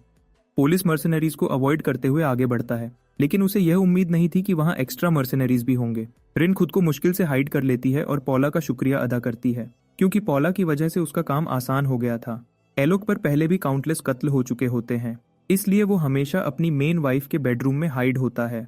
उसकी वाइफ उस पर बहुत गुस्सा होती है क्योंकि उसने कॉन्क्यूबाइन रखी हुई है और घर पर असैसिन्स ला रहा है। वो सफाई देता है कि असैसिन्स उसकी वजह से नहीं आए और यह रूम सेफ्टी डिवाइसेस से फुल सिक्योर है। रिन रूफटॉप पर खड़ी उनकी बात सुन रही होती है और डिसाइड करती है कि पास खड़े 5 ऑर्डिनरी सोल्जर्स को फिनिश करके एक फ्रंटल ब्रेक थ्रू करेगी। इस बीच ALOC की वाइफ उसे नाइफ से धमकाती है क्योंकि वो उसके अफेयर्स और पैसों के मिसयूज पर दिल से टूट चुकी होती है।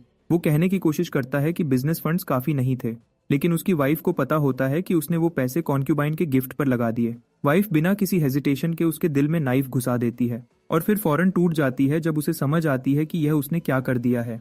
रिन शॉक में देखते हुए कंफ्यूज हो जाती है कि मिशन को कामयाब समझे या नाकाम। अचानक उसे रायन याद आता है और सोचती है कि वो पूरे मिशन में दिखाई ही नहीं दिया। वो वापस जाकर अपना फेलियर रिपोर्ट करती है और बताती है कि एलोक वाइफ के हाथ से मरा है, उसने उसे नहीं मारा। वहां पहुंचकर वो शॉक होती है कि रायन तो पहले से वापस आ चुका है। वो सोचती है क्या वो मैंशन गया भी था। पॉला भी सेफ वापस आ गया क्योंकि मर्सिनरीज आपस में लड़ने लगे थे और वो वहां से निकल गया था। फिर डंस अनाउंस करता है कि मिशन फेल नहीं हुआ क्योंकि रायन ने मिशन कंप्लीट किया है। दोनों कंटेस्टेंट्स स्टन्ड रहते हैं जब डंस बताता है कि रायन ने एलोक की वाइफ को कंट्रोल किया था और अपनी स्किल से उसे हस्बैंड का कत्ल करवाया था। डंस एक्सप्लेनेशन मांगता है और रायन अनॉयड एक्सप्रेशन के साथ डिटेल देना शुरू करता है और कहता है कि मसले का हल एलोक और उसकी वाइफ के दरमियान ही था, इसलिए एलोक के इंटरनल इश्यूज को यूज करना ही बेस्ट ऑप्शन था। कंटेस्टेंट्स सोचने लगते हैं कि शायद ब्रांच मैनेजर ने रायन को स्पेशल इन्फॉर्मेशन दी थी, लेकिन रायन उन्हें समझाता है कि एक मशहूर मर्चेंट के बारे में इन्फॉर्मेशन जमा करना कोई मुश्किल काम नहीं था। और रिन की इन्फॉर्मेशन से यह कंफर्म था कि ALOC एक लिकर डिस्ट्रीब्यूटर था और न्यू मिस्ट्रेस भी रखता था। जब कंटेस्टेंट्स बिजी थे इन्वेस्टिगेशन में, रायन पहले ही अपना पूरा प्लान कंप्लीट कर चुका था। वो पहले ही इन्वेस्टिगेट करके पूरी प्लानिंग के साथ मूव कर रहा था। पॉला हैरान होता है कि रायन ने टारगेट को जानने से पहले इन्वेस्टिगेशन कैसे कर ली। रायन रिवील करता है कि उसने सिर्फ टारगेट नहीं बल्कि और लोगों को भी इन्वेस्टिगेट किया था। शहर में जितने लोग बुरे रूमर्स और असैसिनेशन रिस्क के साथ जुड़े थे, रायन ने सब पर इन्वेस्टिगेशन पूरी कर ली थी। वो शहर के मर्चेंट्स के पास बैठकर रूमर्स कलेक्ट करता रहा और सिर्फ 2 महीने में ट्रेनिंग कंप्लीट करने की वजह से वो हर पॉसिबल टारगेट के लिए पहले से तैयार था, चाहे फाइनल टारगेट कोई भी निकलता। ये बिल्कुल ऐसा था जैसे एक छोटी सी टेस्ट के लिए पूरा बुक रिवाइज कर लेना। इसी प्रोसेस में उसे पता चला कि एएलओसी की वाइफ केली के दिल में उसके लिए बहुत गहरी नफरत मौजूद थी। रायन ने केली से तब कांटेक्ट किया जब उसका हस्बैंड उसे लगातार परेशान करता रहता था और उस वक्त उसने केली को एक सॉल्यूशन सिखाया। वो सॉल्यूशन था कि वो चुपके से असैसिनेशन गिल्ड को हायर करे। आलोक अपनी वाइफ को इग्नोर करता रहा और दूसरी औरतें लाता रहा और साथ ही वाइफ की फैमिली के पैसे से बिजनेस चलाता रहा। केली उससे इतना नफरत करती थी कि उसे मार सकती थी, लेकिन फिर भी नहीं चाहती थी कि वो मर जाए। इसलिए रायन ने उससे कहा कि अगर वो एक्स्ट्रा मर्सिनरीज रखे और सिक्योरिटी स्ट्रॉन्ग करे तो उसका हस्बैंड डर जाएगा और सेफ रहेगा। इसलिए जब वो आखिर में भागकर अपनी वाइफ के बेडरूम में आया, रायन पहले ही केली को बता चुका था कि असैसिनेशन का हंगामा उन औरतों और उसके लवर की साजिश के तौर पर फ्रेम कर देना और फिर उसका हस्बैंड होश में आकर उसके पास लौट आएगा। केली उस वक्त नशे में थी और उसने पूरा प्लान मान लिया। रायन मानता है कि अगर सब यहीं तक रहता तो केली की मर्जी के मुताबिक सब कुछ हो जाता, लेकिन असैसिनेशन प्लान शुरू होने से थोड़ी देर पहले रायन ने उसे एक और बात बताई थी कि उसके हस्बैंड ने उसके फैमिली का सारा पैसा उड़ा दिया था और बिजनेस फंड्स का झूठ बोलकर बेसिकली पूरी टेस्ट सिचुएशन रायन ने पहले से ही प्लान करके अपने फेवर में मोड़ दी थी। डन्स अभी भी कंफ्यूज्ड होता है कि एक सिंपल सी सिविलियन औरत ने अपने हस्बैंड को कैसे मार दिया। फिर रायन बताता है कि जो शराब डिलीवर हुई थी उसमें उसने एल्केमी से बनाया हुआ पोशन मिक्स किया था। क्योंकि कैजुअलिटीज का खतरा था, इसलिए उसने पानी में भी कुछ ड्रग्स मिक्स किए जो मर्सिनरीज ने भी पिए और वो सही वक्त पर एक्टिव हो गए। ये ड्रग होश को धुंधला करता है और गुस्सा बहुत आसानी से भर देता है। पॉला को समझ आ जाता है कि मर्सिनरीज का आपस में लड़ना भी उसी ड्रग की वजह से था। सीधी बात यह थी कि सब कुछ रायन के प्लान के हिसाब से हुआ। उसकी लीक्ड इन्फॉर्मेशन और ड्रग के इफेक्ट्स ने केली का गुस्सा और बढ़ा दिया और उसने अपने हस्बैंड को मार दिया। फिर डन्स उसे टेस्ट क्लियर करने पर मुबारक देता है। रायन बताता है कि उसे कमीशन फी के साथ केली से एक्स्ट्रा पेमेंट भी मिलने वाली है, क्योंकि केली अब एक मर्डरर बन चुकी है, लेकिन ऑफिशियली असैसिन्स ही घुस आए थे। सिर्फ वो 3 जानते हैं कि केली ने अपने हस्बैंड को खुद मारा और केली अपना जुर्म छुपाने के लिए कुछ भी देने को तैयार होगी। सब लोग हैरान हो जाते हैं कि रायन का लेवल कितना ऊपर है, उसका काम इतना शार्प और कंट्रोल्ड था। डन्स दोनों कंटेस्टेंट्स को भेज देता है, लेकिन रायन को रोक लेता है। वो उसे कन्फ्रंट करता है कि तुमने ये सब कर दिया और अब वाइफ को अपने हस्बैंड के मर्डर का बोझ पूरी जिंदगी उठाना पड़ेगा। तुमने एक बात कभी सोची ही नहीं, उनकी गिल्ड असैसिन्स बनाती है, मॉन्स्टर्स नहीं।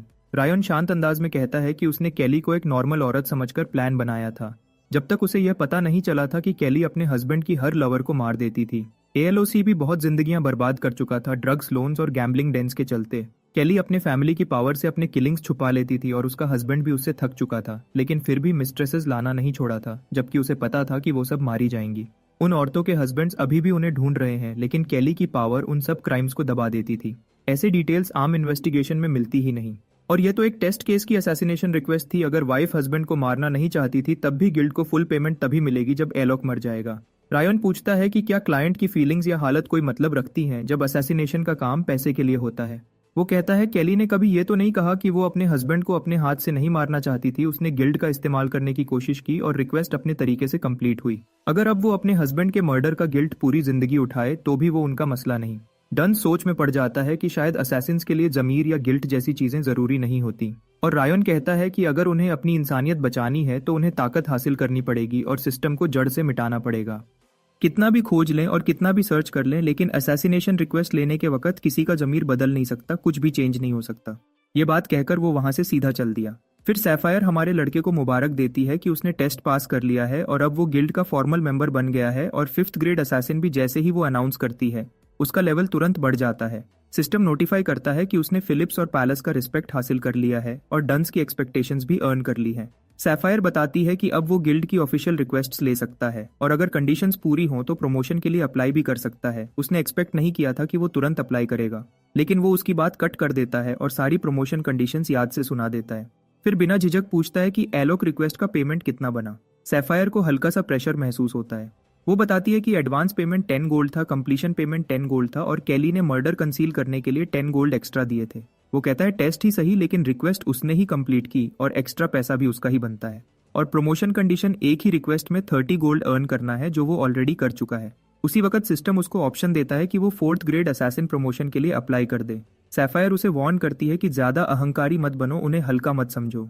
उनके भी अपने कानून और रूल्स होते हैं एक ऑर्गेनाइजेशन की तरह। असैसिन्स में असली पहचान 4th ग्रेड से शुरू होती है। सैफायर उसके एटीट्यूड से थोड़ी इरिटेट होती है क्योंकि वो बाकी असैसिन्स को इग्नोर कर रहा होता है। वो इस बात को इग्नोर करने की कोशिश करती है, लेकिन वो जोर से कहता है कि वो प्रमोशन एप्लीकेशन वापस नहीं लेगा।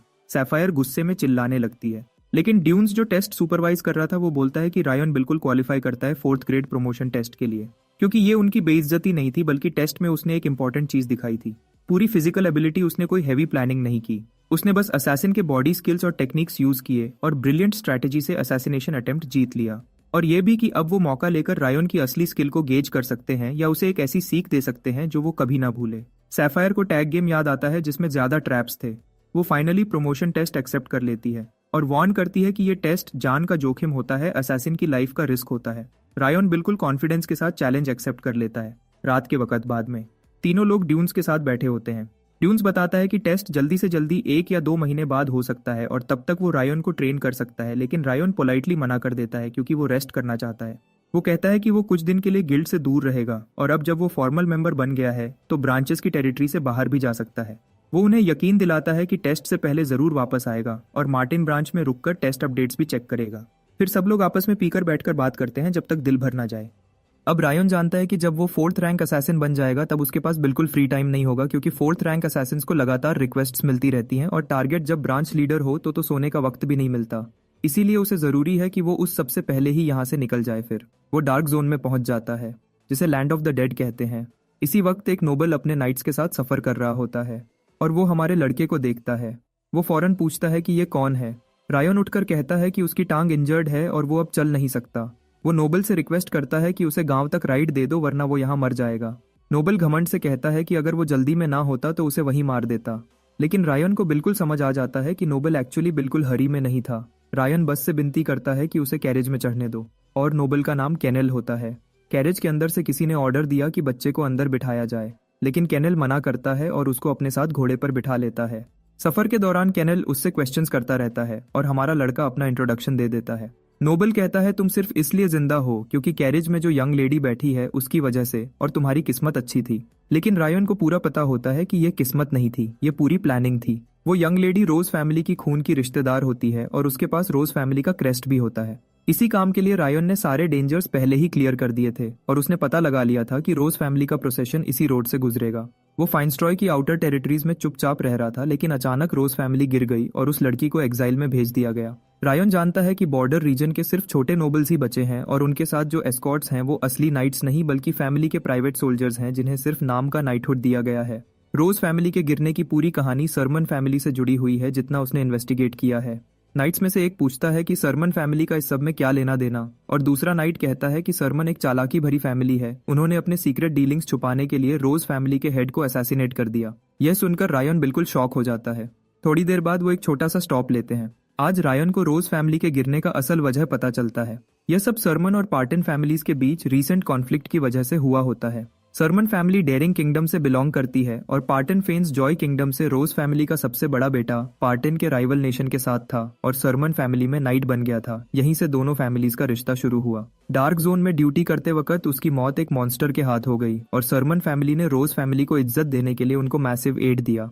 एक और फैमिली जो रोज फैमिली से कम्पीट करती थी और उससे जलन रखती थी, उन्होंने सरमन फैमिली का साथ दे दिया और इस झगड़े को अपनी अपॉर्चुनिटी बना लिया। इसी से रोज फैमिली के हेड का असैसिनेशन हुआ और अफवाह फैल गई कि रोज फैमिली छुपकर सरमन के लिए काम कर रही थी और सरमन ने एविडेंस छुपाने के लिए उनके हेड को मार दिया। लेकिन रोज फैमिली ने कहा कि उनके हेड को एक्चुअली पार्टन ने मारा है, लेकिन इससे फर्क नहीं पड़ता क्योंकि पार्टन उस वक्त बहुत स्ट्रॉन्ग इन्फ्लुएंस बना हुआ था। अब जब हेड मर गया और उनकी पावर गिर गई तो रोज फैमिली को डैरन की तरफ एग्जाइल किया जा रहा है। हकीकत सिर्फ उन्हीं लोगों को पता है जो रोज फैमिली के अंदर हैं और जिन्होंने यंग लेडी रोज का साथ नहीं छोड़ा था। अब लेडी रोज अपने टेंट के अंदर तेजी से चली जाती है। बाकी नाइट्स बाहर इधर उधर बैठे होते हैं, कुछ गार्ड ड्यूटी पर खड़े होते हैं और कुछ आग के पास बैठकर केनेल की बातें सुन रहे होते हैं। केनेल उन्हें बता रहा होता है कि पार्टन और आनी फैमिलीज असल में शेडी और धोखेबाज लोग हैं और सरमन फैमिली हमेशा से मदद करती आई है। यह सुनकर गार्ड्स खुश होकर चीयर करते हैं। इसी दौरान रायन चुपचाप अपना सूप पी रहा होता है।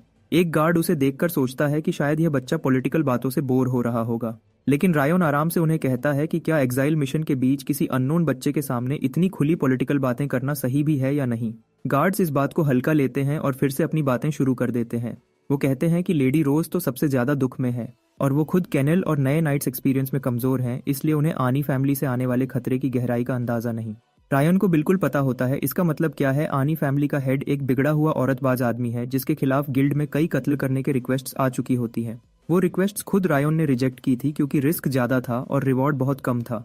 उसकी गंदी लाइफ के बावजूद वो आदमी अपनी सिक्योरिटी को लेकर बहुत कॉशियस और पैरानॉइड रहता है। और अगर इतना पैरानॉइड आदमी लेडी रोज को टारगेट कर रहा है तो ऐसी खुली जगह में कैंप लगाना बिल्कुल पागलपन है। अचानक रायन अंधेरे में कुछ मूवमेंट नोटिस करता है। जंगल के पीछे एक तेजी से हिलती हुई शैडो।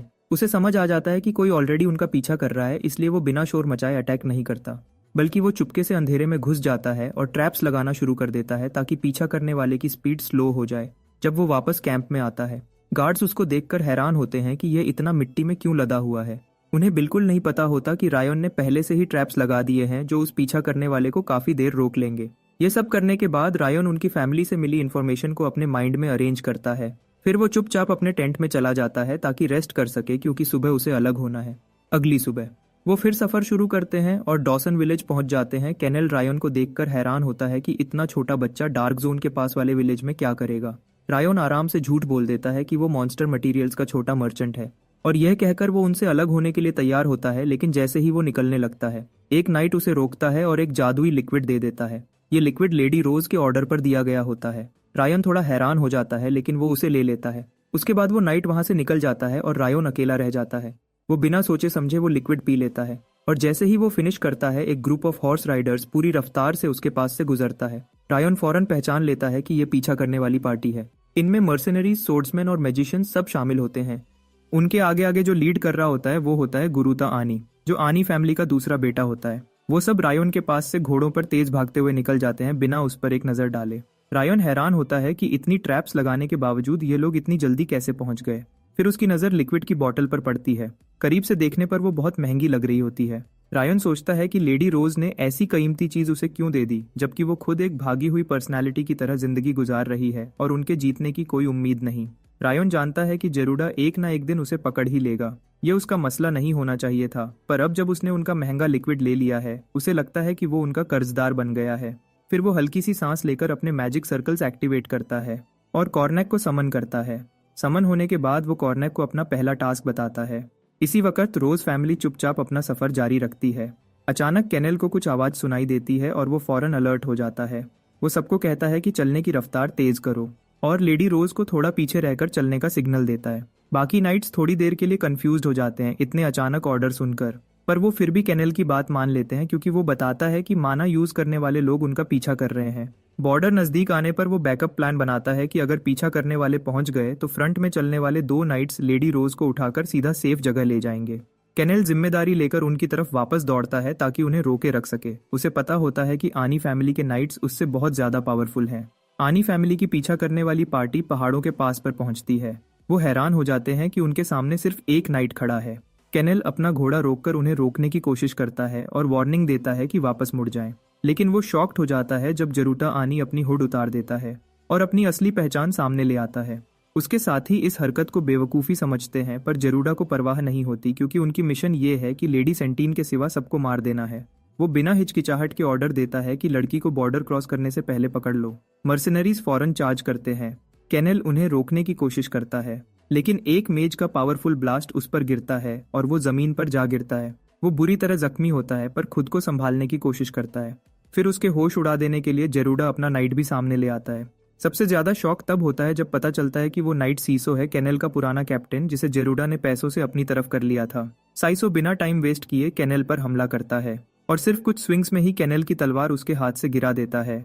सीसो लगातार केनेल को मना रहा होता है कि वो रोज परिवार को छोड़कर एक नया मालिक अपना ले, लेकिन केनेल साफ मना कर देता है, चाहे उसकी जान ही क्यों न चली जाए। यह सुनकर गरुड़ा इशारा कर देता है कि उसका काम खत्म कर दो। सीसो आखिरी वार करने को होता है। अचानक उसकी पीठ पर कुछ टकराता है।